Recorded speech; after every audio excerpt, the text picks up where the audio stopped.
जय श्री राम दोस्तों, आज हम आए हैं विश्व विख्यात प्रभु श्री राम की जन्मभूमि अयोध्या जी के दर्शन करने के लिए।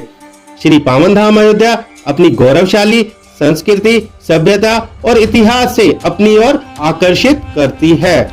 बरसों इंतजार के बाद श्री राम जन्मभूमि बनकर तैयार हो चुकी है। रामलला विराजमान हो चुके हैं। अगर आप भी राम जन्मभूमि के दर्शन के लिए अयोध्या आने के बारे में सोच रहे हैं तो एक बार यह वीडियो जरूर देखिएगा, क्योंकि आज मैं आपको अयोध्या राम जन्मभूमि के 7 प्रसिद्ध स्थानों को घुमाने वाला हूं।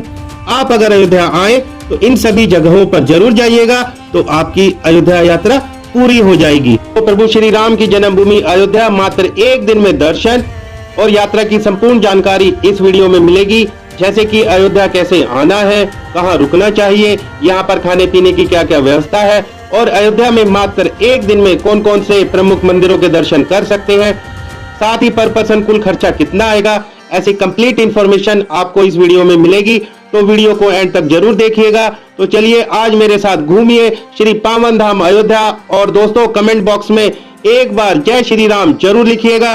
वीडियो के माध्यम से आप घर बैठे पूरा अयोध्या घूम लेंगे। तो चलिए चलते हैं अयोध्या। अयोध्या जी मां सरयू नदी के तट पर बसी हुई है। सरयू नदी का उल्लेख प्राचीन महाकाव्य रामायण में मिलता है। ये इतनी पवित्र मानी जाती है मानो इस पवित्र नदी में स्नान करने पर जाने अनजाने में हुए पाप धुल जाते हैं।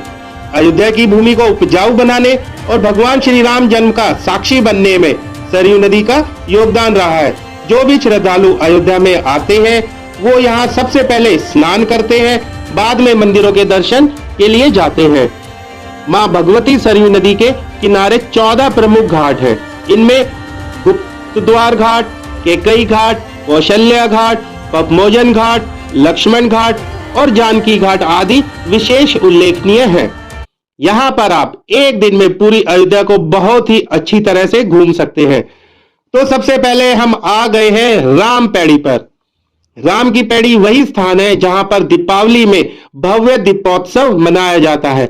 यहाँ की दिव्यता और भव्यता को देखकर हम दंग हो सकते हैं। राम की पैड़ी को बहुत ही खूबसूरती से बनाया गया है और बसाया गया है। पास ही में बहुत प्यारा सा गार्डन है। यहाँ पर हम आराम से बैठकर कुछ पल सुकून के व्यतीत कर सकते हैं।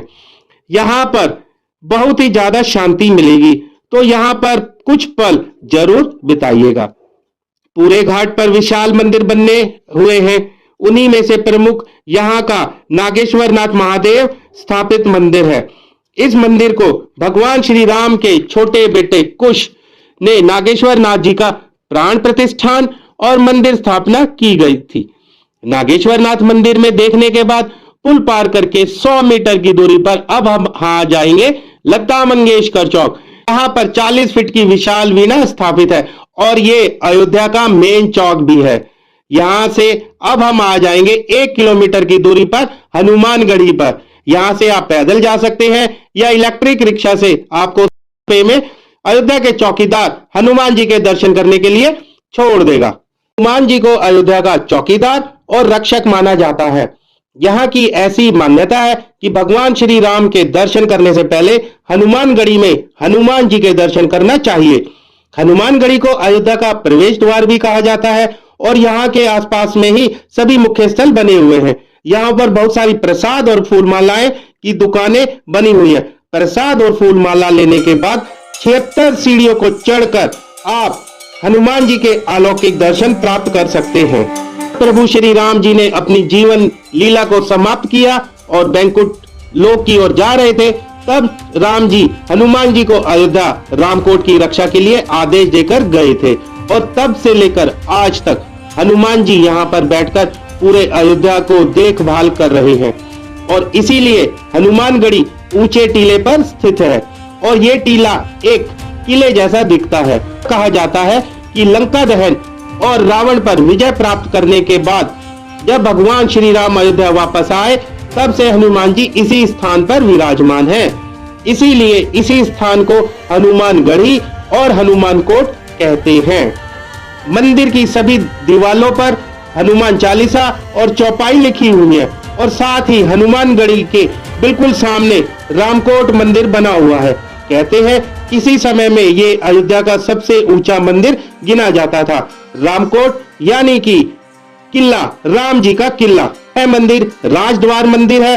रामायण और रामचरितमानस में राजद्वार का जिक्र सैकड़ों बार आता है और यहीं से रामकोट क्षेत्र की शुरुआत होती है। यहाँ से 100 मीटर की दूरी पर दशरथ महल बना हुआ है और वहीं से 150 मीटर की दूरी पर कनक भवन, माता सीता और राम जी का महल स्थित है और कनक भवन से 250 मीटर की दूरी पर राम जन्मभूमि स्थित है।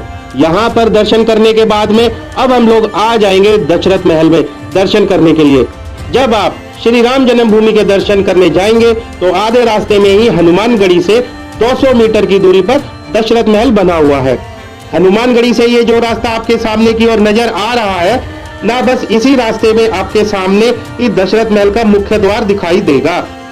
महल के अंदर प्रवेश द्वार के बाद में आपको भव्य महल बना हुआ दिखाई देगा। यहाँ की ऐसी मान्यता है कि राजा दशरथ ने इसी महल की स्थापना त्रेता युग में की थी। महल के अंदर बहुत ही प्यारा सा मंदिर बना हुआ है। यहाँ पर प्रभु श्री राम सहित पूरा परिवार विराजमान है।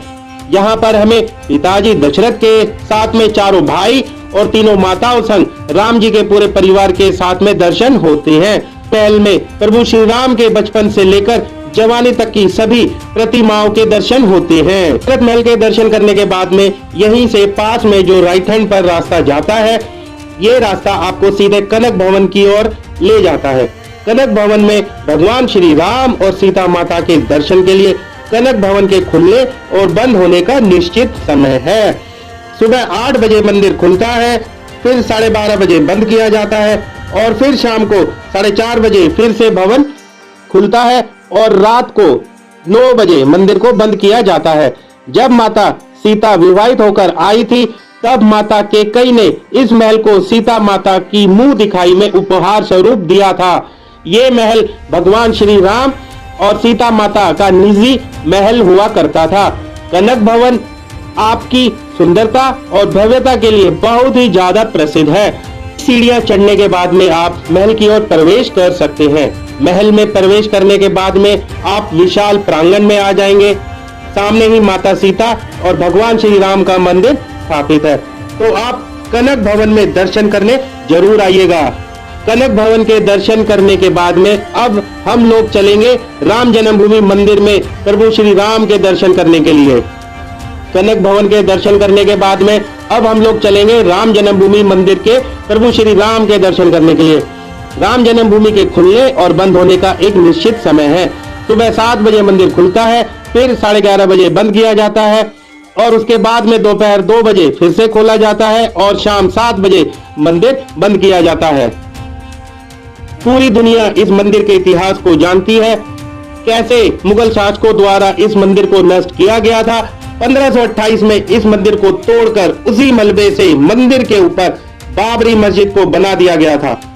उसके बाद कई राजाओं और वीरों ने राम जन्मभूमि पर अपना अधिकार पाने के लिए कई लड़ाइयों का सामना किया गया और आज भी कार सेवकपुरम में राम मंदिर कार्यशाला में राम मंदिर का वो ढांचा रखा हुआ है जिसे सच करने के लिए कई कार सेवकों ने अपना बलिदान देकर अंत में लंबे विवाद और सैकड़ों वर्षों के इंतजार के बाद माननीय सुप्रीम कोर्ट की 5 जजों की बेंच ने पुण्य राम मंदिर निर्माण का ऐतिहासिक फैसला सुनाते हुए 9 नवंबर 2019 को मंदिर के पक्ष में फैसला सुनाया। अब यहाँ पर विश्व विख्यात राम मंदिर बन चुका है जिसकी भव्यता, विशालता और दिव्यता बहुत ही ज्यादा अलौकिक होने वाली है। 22 जनवरी 2024 को भगवान प्रभु श्री राम के इस अलौकिक दरबार का भव्य उद्घाटन हो चुका है और मुख्य गर्भगृह में रामलला को स्थापित किया चुका है। तो चलिए अब हम लोग चलेंगे रामलला के दर्शन करने के लिए। मंदिर के अंदर मोबाइल, घड़ी, पर्स, बैग, कुछ भी सामान आप ले जाके नहीं जा सकते। आप अपने साथ सिर्फ अपने पैसे और आईडी कार्ड ले जा सकते हैं। इसलिए यहाँ पर सामान रखने के लिए लॉकर फैसिलिटी बहुत ही बढ़िया बनाई हुई है और आप भी फ्री में अपना सामान, चप्पल, जूते आदि फ्री में अपना सामान यहाँ पर रख सकते हैं। सारा सामान जमा करवाने के बाद लाइन में लगकर हम लोग मंदिर परिसर में प्रवेश करेंगे और रामलला के दर्शन करेंगे। पूरी अयोध्या नगरी का सौंदर्यकरण किया जा रहा है। दोस्तों, अब हम लोग जान लेते हैं अयोध्या पहुंचे कैसे और यहां तक आने के लिए बेस्ट और कन्वीनियंट ऑप्शन कौन सा है। आपको बता चुका हूं कि अयोध्या दो हैं, एक अयोध्या कैंट जिसे फैजाबाद बोलते थे और दूसरा अयोध्या धाम जहां राम मंदिर मौजूद है। हम अयोध्या धाम जाएंगे। दिल्ली से बात करें तो अयोध्या धाम की दूरी 700 किलोमीटर की है। अगर आप फ्लाइट से माध्यम से अयोध्या आना चाहते हैं तो अयोध्या में भव्य महर्षि वाल्मीकि अंतर्राष्ट्रीय एयरपोर्ट बन चुका है। दिल्ली, मुंबई, चेन्नई, कोलकाता, बेंगलुरु से डायरेक्ट फ्लाइट है अयोध्या तक। एयरपोर्ट से अयोध्या धाम 12 किलोमीटर है।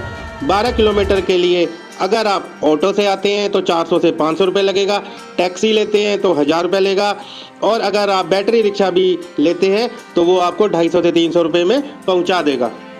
और अगर बाई ट्रेन आना चाहते हैं तो मैं बता चुका हूं कि अयोध्या दो हैं, एक रेलवे स्टेशन भी दो हैं, एक अयोध्या कैंट जिसे फैजाबाद भी बोला जाता था और दूसरा अयोध्या धाम। आपके शहर से जहां की भी ट्रेन है आप वहां पहुंच जाइएगा। मैं दोनों तरीके से बताऊंगा। राम जन्मभूमि के दर्शन के लिए कैसे आ सकते हैं। दिल्ली से बात करें तो अयोध्या कैंट के लिए काफ़ी ट्रेन है। एक दो के नंबर भी बता देता हूँ। एक है 15623 और दूसरी 14205। अयोध्या कैंट से राम जन्मभूमि 11 किलोमीटर है। अगर ट्रेन डायरेक्ट अयोध्या धाम जंक्शन आ गई है तो सबसे अच्छी बात है। दिल्ली से 2-3 नंबर मैं बताता हूँ। एक है 12226, एक है 14018। अब तो वंदे भारत एक्सप्रेस भी अयोध्या धाम के लिए शुरू हो चुकी है। गाड़ी नंबर है 22426। अयोध्या धाम से राम मंदिर मात्र 1 किलोमीटर है। आप पैदल या ई रिक्शा से मात्र 10 से 20 रुपए में पहुंच जाएंगे। अगर बाई रोड आना चाहते हैं तो दिल्ली से अयोध्या धाम की दूरी है 700 किलोमीटर। यूपीएसआरटीसी के बस से लेकर वोल्वो बस आसानी से मिल जाती है। आप चाहें तो अपनी गाड़ी से भी डायरेक्ट अयोध्या धाम आ सकते हैं। अब बात करते हैं अयोध्या में होटल, धर्मशाला, गेस्ट हाउस और होम स्टे की। जैसे कि मैं आपको पहले बता चुका हूं कि मैं आपको अयोध्या घुमाऊंगा मात्र एक दिन में, फिर भी मैं आपको जानकारी देना चाहूँगा कि आप अयोध्या में कहाँ रुक सकते हैं। अयोध्या धाम में बहुत ज़्यादा होटल्स नहीं है, पर धीरे धीरे नए होटल्स बन रहे हैं। यहाँ पर धर्मशाला और आश्रम भी मौजूद है।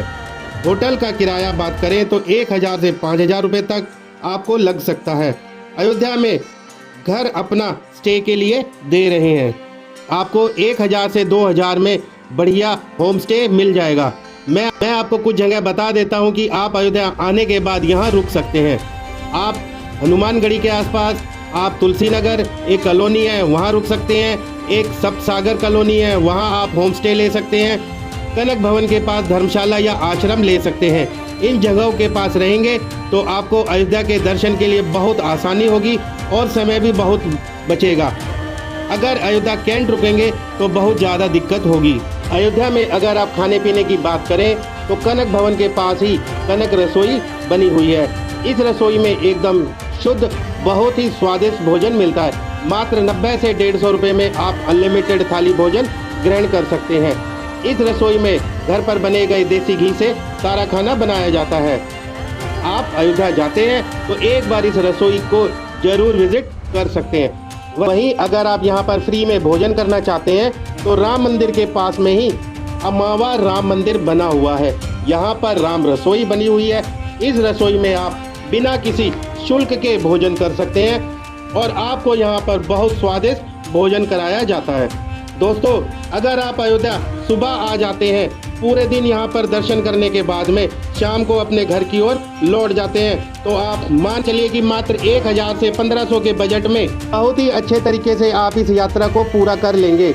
इस बजट में आपका ट्रेन का किराया, खाना पीना और यहाँ का ई रिक्शा में लगने वाला किराया इंक्लूड है। और अगर आप यहाँ एक नाइट रुकते हैं तो 1500 से 2000 रुपये में आराम से अयोध्या दर्शन कर लेंगे, क्योंकि दोस्तों यहाँ पर कोई लूट खसोट नहीं है। आप कम बजट में भी इस पूरी यात्रा को कर लेंगे। इस वीडियो में मैंने आपको बताया कैसे आप अयोध्या एक दिन में घूम सकते हैं, कहाँ कहाँ आपको घूमने जाना चाहिए उम्मीद करता हूँ ये वीडियो आपको बहुत अच्छी लगी होगी। अच्छी लगी हो तो लाइक कीजिएगा, शेयर कीजिएगा उन सभी दोस्तों के साथ, अपने रिलेटिव फैमिली मेंबर्स के साथ जो भी अयोध्या जाने का प्लान कर रहे हैं। शायद आपको इस वीडियो से कुछ हेल्प मिल जाएगी। आपको अच्छी लगी हो तो लाइक करिएगा, कमेंट बॉक्स में जय सिया राम जरूर लिखिएगा। कोई एडवाइस देना चाहते हैं वीडियो से रिलेटेड तो जरूर दे सकते हैं आप। फिर मिलेंगे आपसे एक नई जगह पर, एक नई जगह की इंफॉर्मेशन के साथ। अभी के लिए जय सिया राम।